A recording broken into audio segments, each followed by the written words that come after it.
low enough like that. Is it here? Thank you. Good afternoon. My name is Carl Whitney. I'm a lieutenant with the Garden Grove Police Department. I'm the public information officer. We're here today to do a press conference to talk about the heinous crimes that happened here in Garden Grove and Santa Ana yesterday afternoon. Took place between 4:09 p.m. and culminated with the arrest of the suspect at 6:27 p.m. So to give the order of operations, what's going to be happening right now, I'm going to do the introductions. I'll be emceeing this. I'll be introducing the people behind me who's going to come up and speak. So our chief of police is Tom Dare, D-A-R-E. Our city manager, Scott Stiles, will be speaking today. Mayor Steve Jones will be also speaking today. The members of our city council are all behind me right now in support. We have Chief Dave Valentin from Santa Ana PD, V-A-L-E-N-T-I-N. From the Orange County District Attorney's Office, we have Paul Walters and Sean Nelson here to support us. So we'll go through the different speakers. Our chief will speak, followed by our mayor, followed by our city manager. Then I'll come back and do a recap of where we're at with the investigation. What I plan on doing is releasing some video after the press conference to show one of the attacks at one of the businesses, to show how violent this offender was, and then we'll open up for some questions after that. So right now I want to introduce Chief Tom Dare from the Garden Grove Police Department. Good afternoon. First and foremost, I want to express our deepest condolences to the families of the victims of yesterday's traumatic event. Last night, the communities of Garden Grove and Santa Ana were preyed upon by violent individuals who had no remorse or care for the safety of anyone other than himself.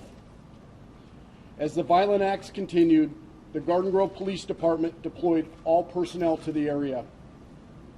We activated elements of our SWAT team that specialize in the apprehension of dangerous and violent suspects. Undercover detectives located the suspect's vehicle in front of the 7-Eleven, which was located at Harbor and First Street in the city of Santa Ana.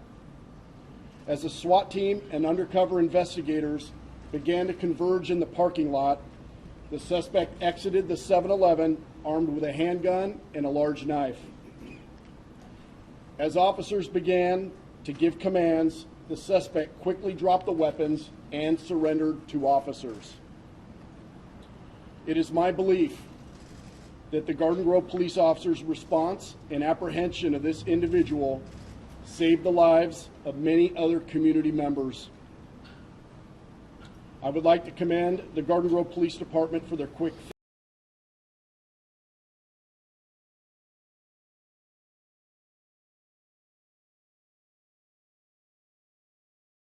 The suspect continued his rampage.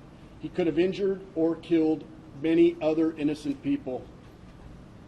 In addition, I would like to thank our local and federal law enforcement partners for their support and assistance during this tragic event. They were quick to offer any resources that were needed by our department.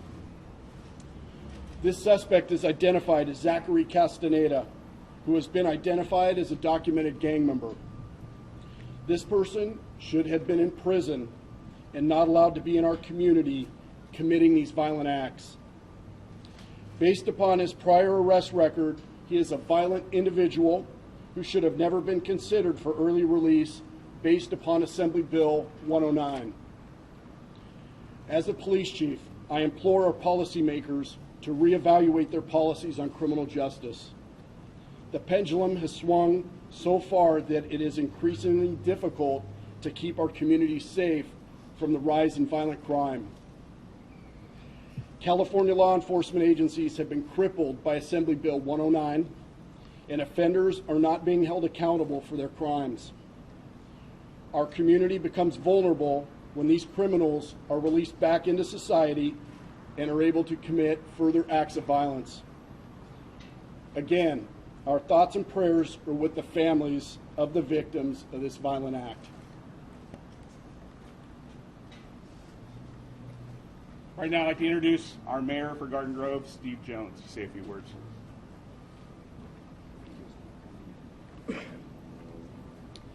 Thank you and good afternoon, everyone. As you can imagine, these last couple days have been very difficult for our city. There have been tireless efforts to bring this incident to a quick and safe conclusion, which thankfully has occurred. The loss of life is a tragedy in any community, and on behalf of the entire Garden Grove City Council joined with me today, I would like to first express our deepest condolences to the families and loved ones of the innocent victims that were affected by these atrocious acts. These are the kind of incidents that you never want to see happen in your city, but the reality is they could happen anywhere, anytime. We have to be thankful in terms of how the danger to our community was minimized due to the outstanding work of the Garden Grove and Santa Ana police departments working together. Public safety professionals take an oath to protect and serve the community, and oftentimes that means putting their own lives on the line. So we thank them for their courage. Despite being one of the largest cities in Orange County, we have a very close-knit community that supports each other and deeply supports the efforts of our police department. Thank you again for coming out today, and thank you to the community of Garden Grove for their ongoing support. Thank you, Mayor, City Council. Now I'd like to introduce our City Manager, Scott Stiles, who would like to say a few words. Thank you, Lieutenant. I just want to reiterate the comments from the Chief and the Mayor that our greatest condolences go out to the victims and their families. These last few days have been very difficult for our community. It's been a struggle trying to understand the destruction and mayhem that has been caused. We have such a great community here. Crime in general is down in Garden Grove. That's due to the phenomenal partnerships between the community and our police department. Random acts of violence, such as what we're responding to yesterday, do great damage to all the good work that we're involved in. That's also why, as a city, we will continue to listen and engage with our community for the sake of public safety. Those priorities will always be of critical importance to us. I want to thank Chief DeRay, all the men and women of the Garden Grove Police Department, and our Garden Grove Fire and EMS personnel who responded so quickly to these random acts of violence. Special thanks to our undercover officers who spotted and apprehended the suspect in Santa Ana. Without a doubt, other people would have been at risk but for their actions. You think you can stand on your own during situations like this? But it should be noted that we have had many offers of public safety assistance from our surrounding jurisdictions and agencies that have reached out to us. As the Chief indicated, those offers of mutual aid have been and are critical to this situation, and we thank them for that.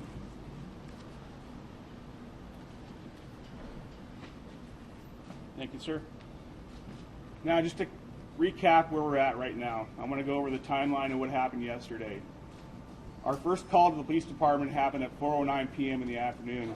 We received a call of a residential burglary that happened at 12612 Genches in Garden Grove. This turned out to be our victims from our homicide that called to report the burglary. They arrived home, found their apartment had been broken into, but they had no suspect information. So the call went into a report holding queue until an officer could be dispatched to handle the report. As that call was holding, at 4:23 p.m., we received a call of an armed robbery in progress at a bakery located at 13040 Chapman Avenue in the city of Garden Grove. A male, later described as Mr. Castaneda, went into the business and he threatened the clerk with either a gun or a knife and took cash. The suspect fled that location and returned to his home at the apartment complex where the homicides took place on Genches at 12612. We believe what happened was the two victims that had been victimized during the residential burglary confronted the suspect as he returned because they lived in adjacent apartments. An altercation occurred between our suspect and our two victims, and our two victims were ultimately stabbed and succumbed to their injuries at the apartment complex. We received the call, arrived on scene, and found both victims down in front of the apartment. One on the balcony, one inside the apartment. One victim was transported to UCI Hospital, where he died from his injuries. After the homicide, we had the robbery happen, we had the homicide going on.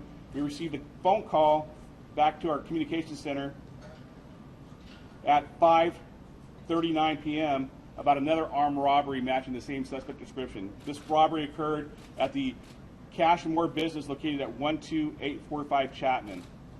Our suspect went into that business, threatened the clerk with a knife, and took cash and fled the scene. So now we have 2 robberies and we have the double homicide happening. And it's draining our resources here in Garden Grove.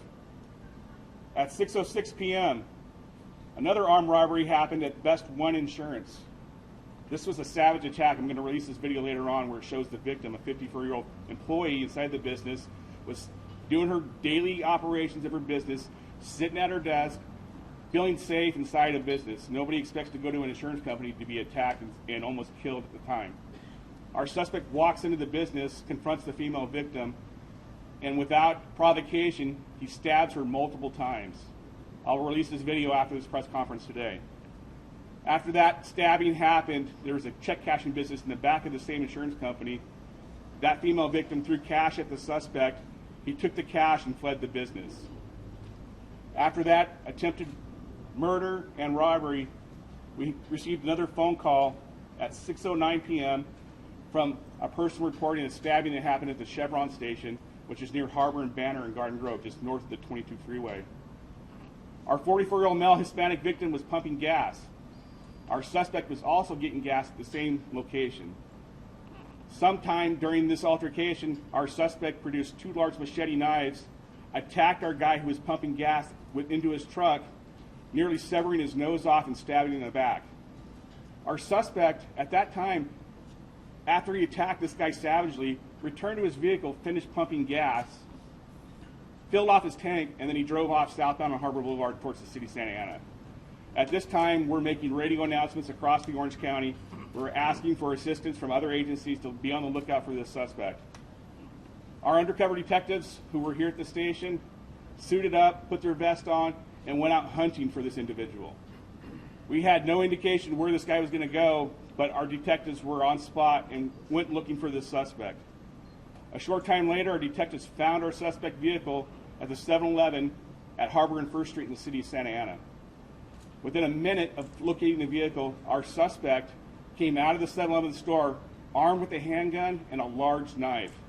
Our detectives drew their weapons onto the suspect, ordered him to drop his weapons. He complied. He threw the gun down, threw the knife down, and he was taken into custody. At that same time, customers came out of the 7-Eleven store, said that the security guard inside had been stabbed and needed help. Our officers diverted into the store, started life-saving measures on this individual, started doing CPR, but unfortunately the security guard later died at the hospital. We learned that the security guard inside the business was followed by this suspect, was attacked from behind with a large knife, dropping the security guard to the floor. After he was stabbed numerous times, our suspect used his large knife and cut the weapon, the gun off the security guard's gun belt. That's the gun he walked out of the store with. If not for our undercover officers stopping this individual coming out armed with a handgun and knives, there would have been more loss of life in the city of Garden Grove or Santa Ana. After this, we learned that at the subway across the street from the 7-Eleven, we learned that there was another homicide where an innocent victim was attacked by the same suspect. So what we have right now, 4 needless homicides happened here in Garden Grove and Santa Ana. The flags behind me are at half-staff. That's for the needless violence that's happening across the United States. This violence has to stop. And we're here in a cooperated effort together to try and stop this violence in Garden Grove. So our detectives, our officers, our city council, our lawmakers behind us are all together to stop this needless violence in Orange County. So we appreciate all the support from the community, and we want to make sure this violence stops. What's going to happen from here on out, it's going to take another 48 to 72 hours for us to finish our investigation. We're collecting evidence at all the different crime scenes. There's 8 different crime scenes. It's going to take time to process this evidence. Once we have our case put together, the Orange County District Attorney's Office is going to file charges on our suspect, who's going to be arraigned tomorrow. At this point, We don't have any other victims. We have the 4 victims from the homicide, the robbery suspects, and we're still collecting evidence right now. Again, the video from the attack at the location at the insurance business will be released later today. All right, now I'm going to open it up to any questions, and I'm here to answer questions. Lieutenant, do you have any word on why he did this? Any idea? We interviewed the suspect. He continued to fight our detectives through the night several times. He had to be tamed. He had to be hobble restrained. He remained violent with us through the night. He never told us why he did this. We know at 3 locations he robbed people for cash, so we don't know if the motive behind this was purely for robbery, but there was no indication that this was a hate crime. We just know this was a random act of violence, and the guy unleashed evil across our 2 counties, or 2 cities. How long has he been out of jail? How long was he released? How long ago? I don't know his exact release date. We're working on that timeline right now, but I know he has a violent past, he has gang associations, and we're working on his criminal history right now. Lieutenant, you talked about your resources being drained. We have talked to the son of the 62-year-old who was killed in the apartment complex. It was his impression police had come to the scene, took a report, and left. That's not what she said. Was we responded to the burglary call? That didn't happen. That call was still pending. We arrived on scene after we received the phone call for the 2 homicides. When we arrived on scene, we realized that the earlier burglary call was related to the homicide. So when it comes to these crimes, one after another, do you have to prioritize because your resources are being drained, or is that just protocol? As things were happening, it was so dynamic, it was so rapid, with all these violent crimes happening across Garden Grove, we had to pull detectives who were also already working a homicide. They had to leave their desk, suit up, and head out to the field to assist our officers with all these different crime scenes. Carl, the suspect we're hearing was arrested twice in July. Can you tell us about that, please? Yeah, Michelle, I don't have that information right now. We're going to dive into his criminal history, and once we get a full picture of everything that happened, we'll look into that. And his brother, we're also hearing, is a victim of an OIS in Santa Ana. Can the chief address that? Chief Valentine? Yes, thank you. David Valentine, Chief of Police, Santa Ana. Before I answer that question or any others, I also, on behalf of the city of Santa Ana, want to extend our condolences to the innocent victims involved here, all 4 of them. Not involved directly in any criminal activity, just targeted by this vicious suspect in this case who's in custody. I want to also thank the mayor, the city council, the police chief, everybody that's here with us jointly supporting both of our communities. And we will work through this investigation jointly. So that's important. Another couple of pieces that weren't covered. This was a sole individual attacker. We don't have any information to this point to indicate that he was part of a broader coordinated effort. One suspect in custody committing all of these vicious crimes. So that's important. It's important to note that, and also to the community and everybody who's listening here, that we're not looking for anyone else at this point. In terms of the question on point, we are looking into the full background of the suspect that we have in custody, under the custody of Garden Grove Police Department. The suspect does have a sibling who was killed in an incident in Santa Ana. Yes. 2 questions about maybe for Garden Grove Police. The first was when we spoke with the son of one of the victims, he said that the dining table had been taken out and questioned whether the suspect acted alone. Can you comment at all whether you're looking for anybody else connected with the burglary? And the second question relates to neighbors in that complex. That Garden Grove Police have visited the suspect a number of times in recent months. Can you discuss at all what you were doing there and why you were talking to him? I know recently we were out at the complex to deal with a suspect over a child custody issue he was having with his ex-wife. There was some type of where he took the child under, because the child was under monitoring visits, and he left with the child, so we went there to investigate that. As far as any other incidents involving the suspect, I don't have that right now. As far as your question about the table being taken from our victim's residence, there was a table that was taken, and there was evidence that was recovered in our suspect's apartment linking him to the burglary. We know that one of our victims had a sword or a knife collection that was stolen. We don't know at this point if those swords or knives were actually used in these attacks today or yesterday. Lieutenant, is he under the suspect under the influence of anything? As far as his status of being under the influence of drugs, I'm not aware of that. but our forensics people do take blood and photographs, and they're going to look into that. Were these pictures taken after he was arrested last time? These photos to my left are actual booking photos for a suspect. So he's been described as having numerous tattoos by different victims. As you can see in the photos, he has tattoos. His clothing description that he had on was described by numerous victims. There's a video of him being taken to custody at the 7-Eleven store wearing the same clothing that was described at all our crime scenes. I apologize if you answered. Was he under the influence? Any evidence of that? I don't have any indication that he was, but we do take blood from our suspect, and that will be determined through the crime lab. And the Mercedes is his? The Mercedes is registered to him, and it's registered to that same apartment complex where the first two murders took place. And can you touch again on the security guard who was killed? So that's a private guard who's hired by that particular 7-Eleven? So the security guard was working at the store for security purposes. He was inside. He was followed by our suspect. You can see in different videos as the security guard made his rounds in the store, the security guard was attacked by our suspect. And after being attacked and taken down the ground and stabbed numerous times, he was disarmed. After that, he left the store where our detectives took him to custody in the parking lot. Can you describe the relationship of the two people stabbed at the apartment complex? The two victims who died at the apartment complex were roommates. The 62-year-old Caucasian male was the leaser of the apartment, and the other male Hispanic that died at the scene, we have not identified him yet. He was a renter at the same apartment. So the age range of the victims, please? Well, from the robbery victims to our oldest victim, it goes from 25 all the way up to 64 years old. So we have different ages. To my right is a timeline of all the crimes and the ages of our victims at the different locations.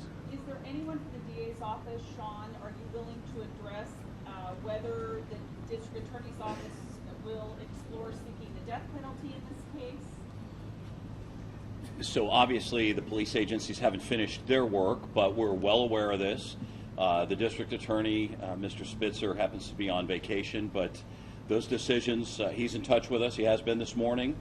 This gentleman certainly has made himself a candidate, and those decisions aren't going to be made until we actually file, which will be as early as tomorrow morning. And certainly we'll put out a full press release when that happens. But this gentleman is known at this point to have killed 4 people, so he certainly made himself eligible. John, why was this man released from jail? What's your understanding as to the conditions and reasons for his release from prison? So we couldn't hear you. He asked why he was originally released.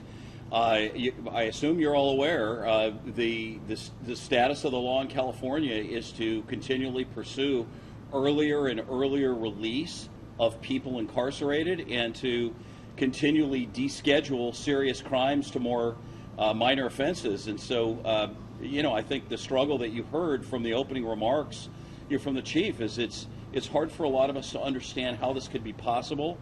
But the pendulum has swung in California to the extent that this person, I think by most reasonable standards, shouldn't have been released, but the status of the law was he was eligible. Well, what was he convicted for originally? If we're to understand that he should have been in prison, tell us what he was convicted of and sent to prison for.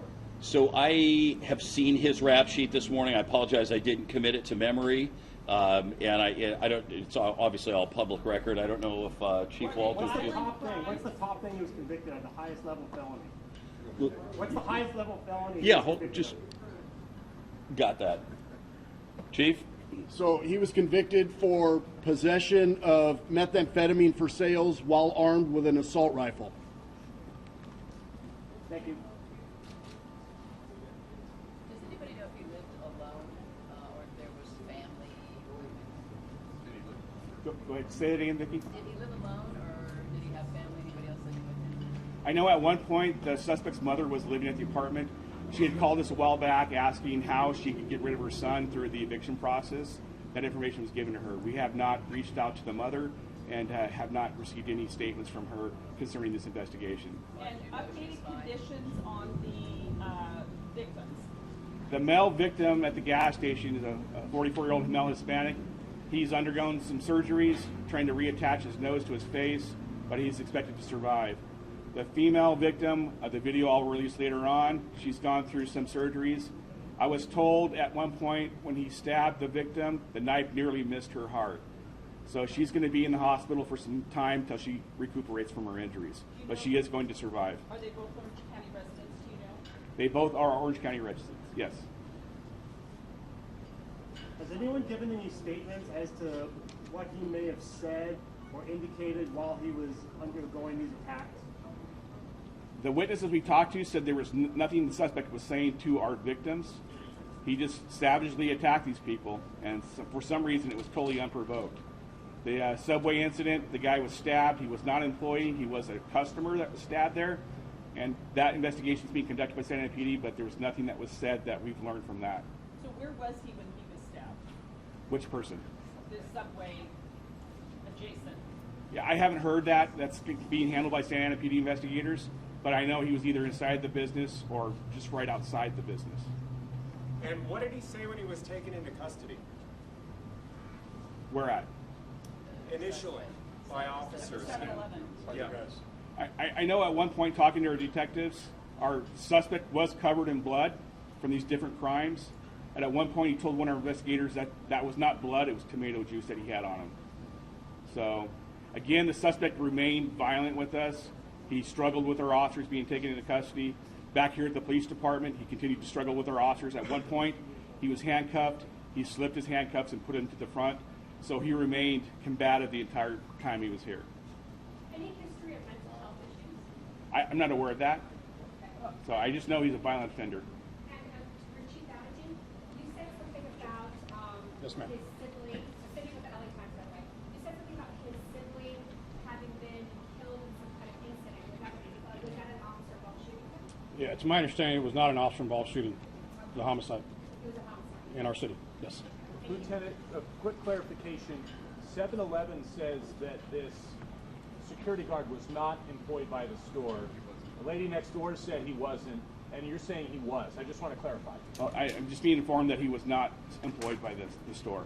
So that I misspoke on that. So he was just a customer in there. That's what I'm learning just now. Thank you. Subway also said he wasn't a customer. They said he wasn't inside the store at all. That's what we learned from He was Subway. right outside the store is what I was told. And how will you get us the video? So the video of the attack, I'm still editing it. I'm trying to blur out our victim to protect her, but I still want to show how savagely this attack was.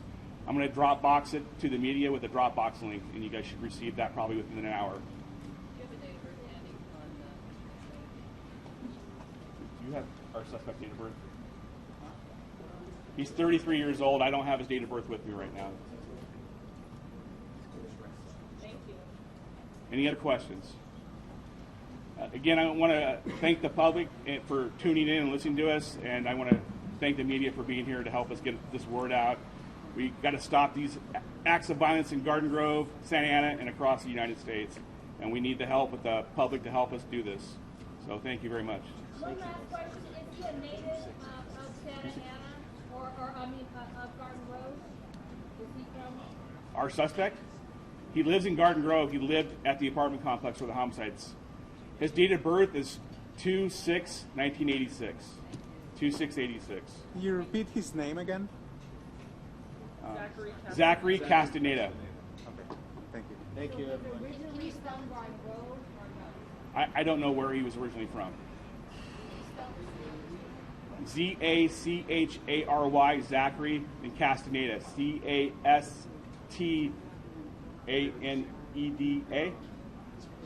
So.